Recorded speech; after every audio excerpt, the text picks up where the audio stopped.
لیکن بہتر وہ ہے یہ کہ ایک کو پریفر کرنا اور ایک کو تھوڑا سا کم نیچے درجے میں رکھنا، اس کو کہتے ہیں ترجیح دینا. ترجیح راجح سب سے افضل یہی ہے. اور یہ لاسٹ صورت، اگر جمع کی کیفیت نہیں ہوئی، کینسلیشن بھی معلوم نہیں ہو رہا ہے، تو لاسٹ میں کیا کرنا ہے، دونوں حدیثوں میں سے ایک کو ترجیح دینا، ایک کو دوسرے نمبر پہ رکھ دینا. اس میں درجات صحیح کا فائدہ ہوتا. درجات صحیح، یہ تو صحیح بخاری اور مسلم میں ایک روایت ہے اور ابو داؤد میں ایک ہے، دونوں صحیح ہے. اب کہیں گے کہ نہیں یہ درجات صحیح میں اس کو کبھی سند کو دیکھنا ہے کہ سند میں اس میں 4 سندوں کے ساتھ یہ آئی ہے اور یہ ایک سند کے ساتھ، یہ بھی صحیح ہے. لیکن اس کے پاس چین آف نیریٹرز ایک ہے اور ایک ہے جن کے پاس چین آف نیریٹرز 4 ہیں. ہم کہیں گے نہیں بھائی یہ زیادہ صحیح ہے، اس کو پریفر کریں گے. ایسا ہے. تو پریفر کرنے کے لیے درجات صحیح کو دماغ میں رکھنا. درجات صحیح اور تعدد طرق، کئی چیزیں ہیں پریفرنس کے لیے اور ترجیح دینے کے لیے کئی ساری چیزیں ہوتی ہیں. ایک ہے مسلسل عمل، ایک روایت مدینے والے بیان کر رہے ہیں اور ایک روایت جو بیان کر رہے ہیں کوفہ والے. ہم کہیں گے مدینے کے لیں گے کیونکہ یہ لوگ اللہ کے رسول پھر تابعی کو ڈائریکٹ دیکھے ہیں، صحابہ کو. بہت سارے اس کے اصول ہیں ترجیح دینے کے. جی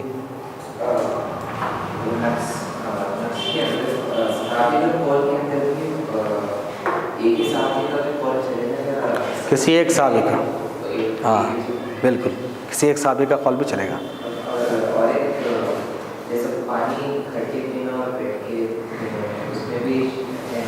ہاں اس میں وہ یہی ترجیح والی بات آتی ہے. صحیح مسلم کی حدیث ہے کیونکہ آدمی کھڑے ہو کر پانی پیا تو قائی کر دے، اور ایک صحابہ اکرام نبی صلی اللہ علیہ وسلم سے کھڑے ہو کر پانی پینا ثابت ہے، کھڑے ہو کر پانی پینا ثابت ہے. تو ہم کہیں گے کہ عام حالتوں میں کھڑے ہو کر پانی نہیں پینا چاہیے، کھڑے ہو کر نہیں پانی پینا یہ زیادہ افضل ہے. صحیح مسلم کی روایت ہے، یہ پریفریبل ہے. کبھی کوئی سچویشن آ جائے تو پی رہا ہے تو غلط نہیں ہے. تو یہ نیچے درجے کی ایسے بہت ساری چیزیں.